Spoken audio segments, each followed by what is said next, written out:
And ito yung mga blessings, mga kapiksi, na maaari kayong makatanggap or maka-experience ng blessings pagkatapos ng mga paghihirap nyo sa buhay. Di ba?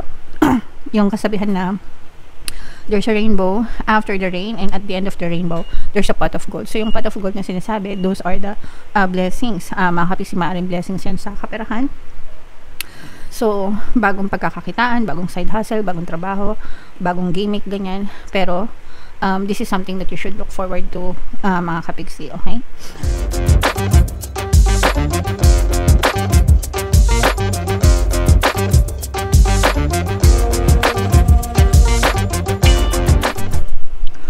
Hello guys, hello Cancer, welcome back to Pinay Pixie Tarot. Ang pamagat ng episode natin for tonight is New Moon kapalaran para ngayong August to September para sa Cancer, Sun, Moon, Rising Sign, and Venus. Yung ating New Moon guys, ngayong August ay sa August 22. Tapos yung next New Moon naman natin mga kapiksi ay sa September 21 guys. So ang reading na to ay para sa period na yan. And yung New Moon ngayon ay tinatawag din na Black Moon mga kapiksi, no? Halos hindi natin siya makikita. Usually naman New Moon guys talagang hindi nakikita. Pero madilim ang ating kalangitan ngayong New Moon, mga kapiksi. So napakaganda ng message para sa inyo guys. The end of a tough cycle approaches. Ibig sabihin nito guys, natatapos, no? Natatapos yung cycle na medyo naghihirap kayo. This will resonate sa mga kapiksi natin na medyo meron talagang mga pinagdadaanan, no? Nowadays, mga kapiksi. So, kung isa ka dyan sa mga may pinagdadaanan, guys, good news ito para sa inyo kasi ibig sabihin malapit nang matapos yung mga pighati na inyong nararanasan, mga kapiksi. So, this is something that you should look forward to and kailangan magpasalamat kayo, guys, and i-welcome nyo yung excuse me, panibagong cycle na maaari nyong ma-experience sa buhay nyo. By the way guys, pasensya na kayo kung medyo sumasabit yung boses natin minsan. Pasensya na kayo kung medyo nauubo tayo minsan kasi, or nangangating lalamunan kasi natin, guys, kakagaling lang natin sa sakit. And yeah, so attune to the moon guys, release control and trust the universe, okay? So alisin natin yung pag-control sa mga bagay-bagay or sitwasyon sa buhay natin because hindi naman natin talaga kayang kontrolin yung mga sitwasyon, mga kapiksi. We just have to trust the universe guys, and ang tanging makokontrol lang natin is how we perceive things, no? Kung paano natin tinitingnan yung isang bagay, mga kapiksi, whether positive or negative. It's the meaning that we attach, no, dun sa mga bagay na nangyayari sa atin, mga kapiksi. Additional na meaning nitong card na to guys, a professional project may be ending now. So kung meron kayong mga projects, let's say for example, virtual assistant ka, may project ka from your client, maaari na siyang matapos and maaari ka magkaroon ng bagong project or panibagong client. Usually sa mga project based yan guys, kung ano man yung mga kontrata nyo, mga kapiksi. Admit if you have been overly hard-headed or hard-nosed. So, minsan talaga matigas yung ulo natin, mga kapiksi. So, kung feeling mo matigas ulo mo, aminin mo. Okay? And kung kailangan mo mag-adjust, diba? Gawin mo, mga kapiksi. Sometimes nakakatulong yung pagiging matigas ng ulo, pero sometimes, most of the time, hindi. Okay, most of the time hindi. So sometimes kailangan nating mag-bend, kailangan nating mag-adapt, kailangan tayong maging flexible, mga kapiksi, para mas maging mapayapa, no, yung ating pamumuhay, guys. Find a balance between your personal and private life. So dapat guys, no, balance lang yung there are things that we can keep privately, mga kapiksi, especially nowadays guys. Ito yung reminder, no, dahil nasa social media era na tayo nitong panahon na to, hindi lahat pinapost sa social media, hindi lahat pinag-iingay, mga kapiksi.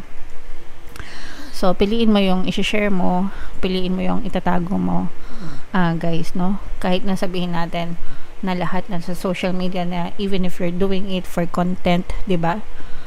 You should still keep your lives private. At least in my opinion, mga kapiksi. Pero kung gusto nyong i-broadcast lahat, bahala kayo. Sorry. And it's time to stop fearing the worst. So wag natin i-feed yung mga takot natin sa buhay, mga kapiksi, kasi kapag finid natin yung mga takot natin, lalo lang natin siyang binubuhay, guys. Okay? Excuse me.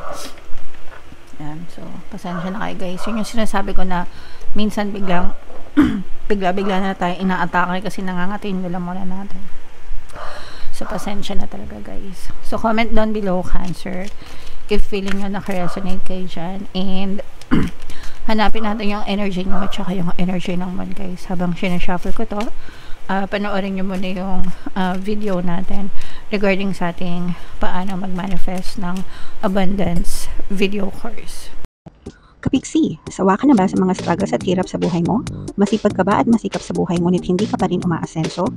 Ilang beses ka na bang nag-attempt magnegosyo at mag-invest pero palagi ka pa rin nalulugi? Sa pagkakataon na ito ay maaaring may subconscious beliefs ka na nagiging balakid sa iyong pag-unlad at pagyaman. Introducing, paano mag-manifest ng abundance video course.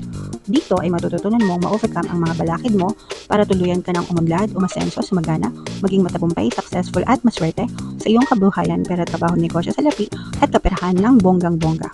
Dali, mag-send na ng email sa pinoypixie@gmail.com at simulan na ang iyong pagyaman ngayon. Alright, so sa lahat ng gusto mag-avail ng course, guys, naka-flash sa screen nyo.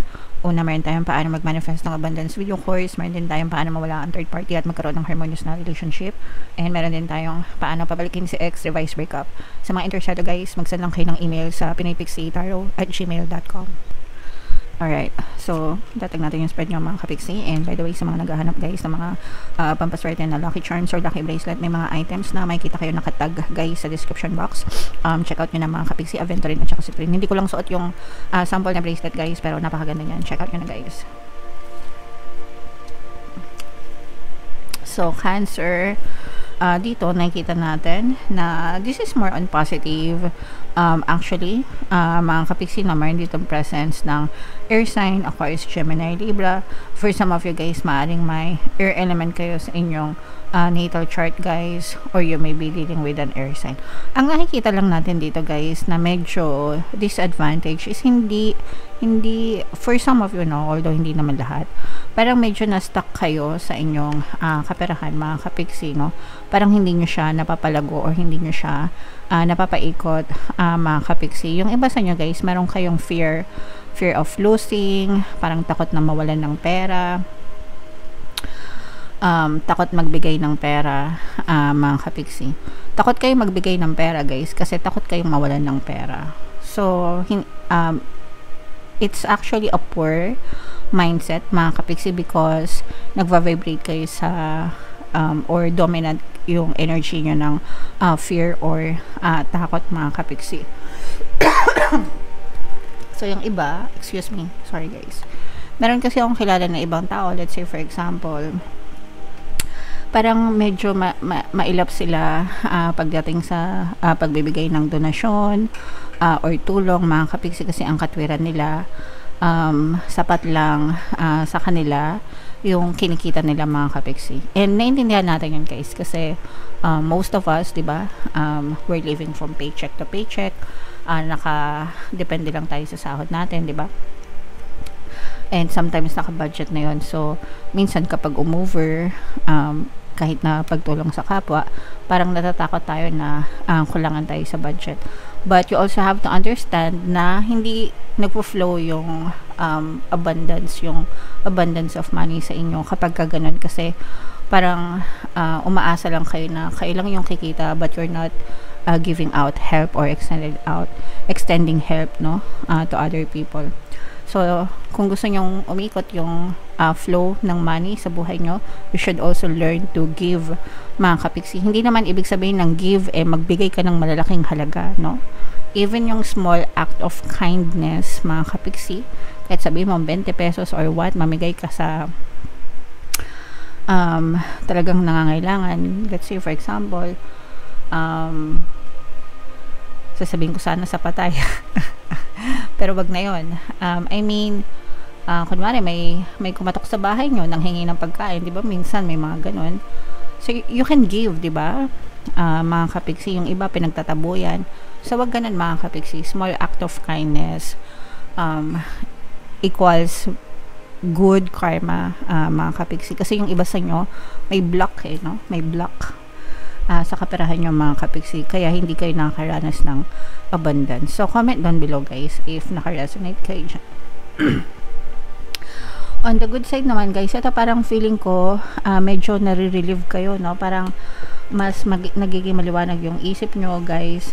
This time around parang bibigyan ka ng chance ng universe para makapagplano kung ano talaga yung gusto mong mangyari in terms of your kabuhayan. Mas nagkakaroon kayo ng clarity sa pag-iisip mga kapiksi, and parang ngayon na malinaw yung isip mo, parang mas parang hindi mo sasayangan itong chance na to, and kumbaga paplanuhin mo kung ano yung next step mo sa buhay para makamit mo yung mga bagay na gusto mo mga kapiksi. So, yes, proper planning guys, no? Kailangan may desire kayo, yung dreams nyo, yung desire nyo, and then pagplanuhan nyo kung ano yung mga action na kailangan nyong gawin in order for you to achieve your dreams. Tapos, sabayan nyo ng positibong mental diet, and the universe will help you para ma-achieve nyo yung mga success, no? Dun sa mga pangarap nyo, mga kapiksi. Alright? Ito naman guys, for some of you, maaring nagkakaroon ng konting third party issue pagdating sa inyong relationship mga kapiksi. Pwedeng nagkakaroon kayo ng problema sa pera ng iyong partner or specific person, or parang merong third party sa workplace mga kapiksi. Although hindi naman lahat guys, no? Huwag nyong angkinin. Pero for some of you guys, parang feeling ko nagdududa na yung iba sa inyo, o kaya naman may nararamdaman na kayong ganon, or baka nabalitaan nyo na pero in denial lang kayo mga kapiksi, no? So this can be a confirmation of that, although hindi naman lahat mga kapiksi. So nakikita natin na for some of you medyo exhausted na, pagod na kayo mga kapiksi, no? You're too tired, you're exhausted, especially kung masyado kayong maraming problema na dinadala sa buhay mga kapiksi.